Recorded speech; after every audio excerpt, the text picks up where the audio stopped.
Hello mga ka-legit Davercats! Another updates po tayo patungkol kay Atasha kung saan mga manliligaw ni Atasha Mulak bantay sarado ng Mulak Brothers ang lahat ng yan. But before that, if you haven't subscribed yet to my YouTube channel, please don't forget to like, share, and subscribe at i-hit mo na rin ang notification bell for more showbiz updates. And please don't forget to hit all para ikaw ang unang-una makakapanood sa lahat ng ating mga updates. Bago nga tayo magpatuloy sa ating mga updates ngayong araw ng Lunes, nais ko po muna magpasalamat sa lahat po ng mga legit viewers, subscribers, and legit Davercats natin na lagi nag-aabang at nakaantabay sa lahat ng ating mga updates. 84 days na lang po before Christmas. So, Merry Christmas everyone. And of course, it's not too late no para po batiin ang Tito Vic and Joey for having this kind of awards. And I know na talagang ano po yan, deserve po ng TVJ na mabigyan ng Film Development Council of the Philippines for ano po ito no. Yan, so for being so Filipino humor in their heart and mind, talagang deserve naman talaga nila yan sa lahat po ng mga noontime show.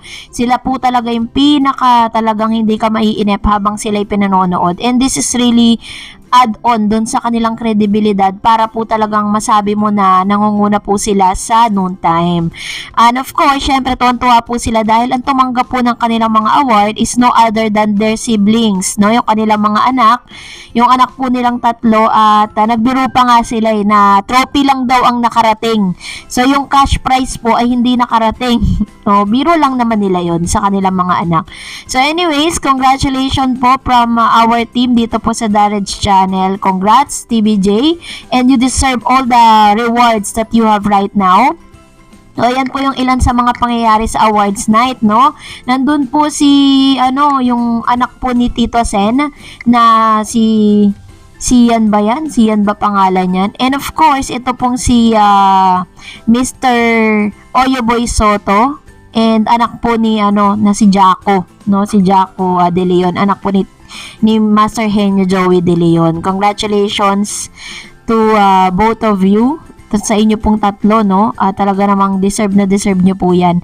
And now, let's talk about our topic for today's video. Dahil, ngayong araw nga, meron po tayo nakitang isang interview mula po sa PepPH, kung saan, in-interview po doon yung isa sa pinaka-closest sa heart po, no? Pinakamalapit sa puso ni Atasha, na itinuturing na isa sa pinaka-Gen Z. Gen Z kasi siya na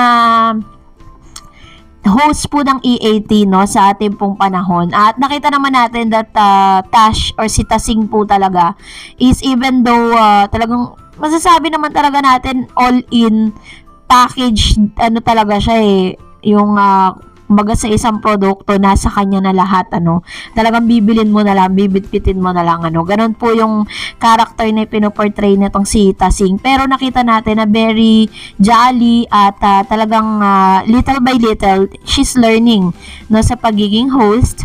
At of course, syempre po, napakaganda po ng add-on niya dito sa Barkadahang TVJ, dito po sa mga Davercats.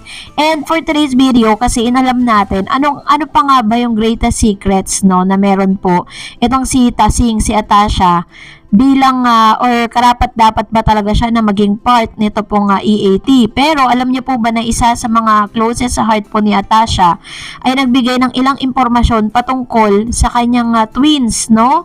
So, bakit nga ba wala pa ring manliligaw itong si Atasha Mulak hanggang sa ngayon? Panoorin po natin ang interview video na ito. Mga parents mo is showbiz royal. Ha? Paano maging sa address ng parents mo is showbiz royalty? Honestly, it feels normal lang. I never really saw them showbiz talaga. I always just saw them as my parents, and that's really how it was. We grew up normally lang. Parang sa ating Charlie Ma'am mo, parang na-balance parang nasa Batangas kayo nakatira. Yeah. Showbiz, tapos mag-aaral sa BGC.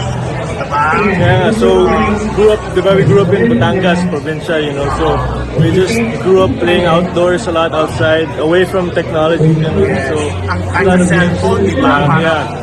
Like growing up, I got my first cell phone, grade 9, end of grade 9. end of grade, first year high school. So I always just grew up playing sports, you know, playing outside, biking, hiking, doing things like that. Yan lang. Yeah. Huh? Basketball talaga, basketball. Yeah. So that's my favorite. Yeah, that's my favorite talaga, basketball. Almost every day I play basketball. Yan ang hilig ko talaga. May mga friends ka na ba sa showbiz? But yeah, a little bit. Si Gray. I play basketball with Gray. Yeah, but he's in New York. I play basketball with Gray. Yeah. Hernandez. Yeah. Benj Pangalingan, singer ka na yun, di ba? Yeah. That's pretty much it. What about your relatives, the Mulaks? Oh, sila Andoy, Yes. yeah, Sandro. Yeah, I'm friends with them too. I am about to start playing basketball then with Andoy Mulak. So, and Kanina ka pinakatulog kasi mo. siguro si Andoy. Yeah. Kasi medyo magka-edad kayo. Oh, Ano ini-enjoy niya ni Ando? basketball. Basketball talaga. May Basketball talaga. Kanina parang stage father si ano, aga. Sa tingin mo, Ha? sa tingin mo magiging stage father si Aga kapag nag-register. Parang yun din nga eh. Parang yun din. Yeah. So how do you find it yung interest na nakakatulong sa'yo? Ano yung find it? Yung what? Yung attention, being engaged sa yung Yes, I mean it's okay naman. Like right now, if you see this daming cameras dito eh. Yeah. Pero I guess yun talaga, di ba? So, yeah. I'm okay with it naman. Yeah. Kamusta ba na yung nag-host ng isang dancing show? Huh? Aware ka na naging host ng Yeah, of course I know. That's why I get my dance moves from her. That's why, yeah. And a little bit of that. But yeah. Pero ano favorite movie mo ni Daddy? Ooh, siguro Forever. Mikey. Yeah. Inig ka. Yeah, bit. At saka yung movie niyan, kasama ni si Regine. Yeah. Yes, yeah. Nanonood ka ng local film.